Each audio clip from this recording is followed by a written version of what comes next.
Imagine being a teenager in a world without smartphones, cars, or video games. This was the reality for 17-year-old Lucius Papidius Secundus, living in Rome in 73 AD. Life for a young person in the Roman Empire was filled with arranged marriages, coming-of-age ceremonies, and trips to crowded public baths.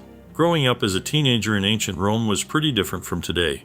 We know this from stuff archaeologists have dug up and stories people wrote down a long time ago. Being a Roman teen back then meant dealing with some unusual struggles and following special customs in their everyday lives.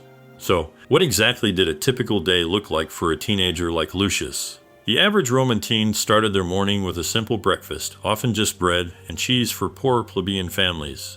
Wealthier patrician youth might enjoy fruits, honey, and even meat. After eating, it was off to school for boys like Lucius. In earlier eras, Roman children were educated at home by their fathers. But by imperial times, many attended formal schools from the age of 7, learning subjects like reading, writing, public speaking, and Roman culture and history. School started at sunrise and included a midday break for lunch and rest before resuming until late afternoon. Sounds like a lot of studying, doesn't it? But Roman schooling was essential preparation for participating in public life as an adult. Mastering language and oration was key in a society that prized skillful public speaking.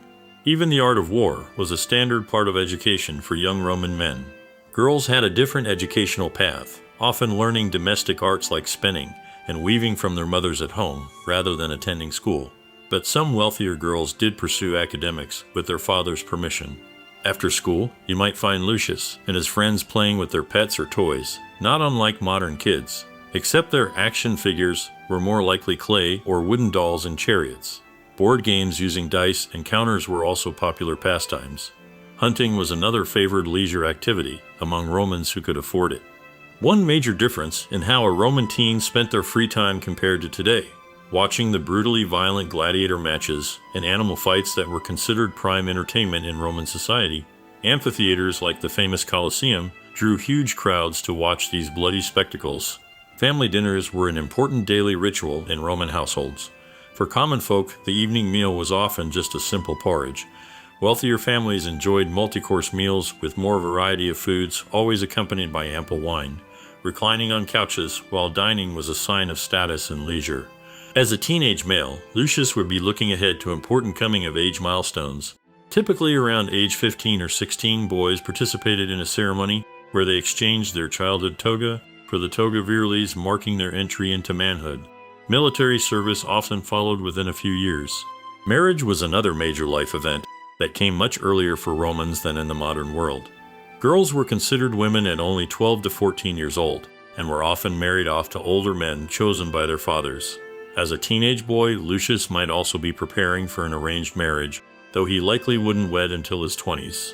The daily rhythms and milestone events that defined teenage life in ancient Rome seem foreign to us today in many ways.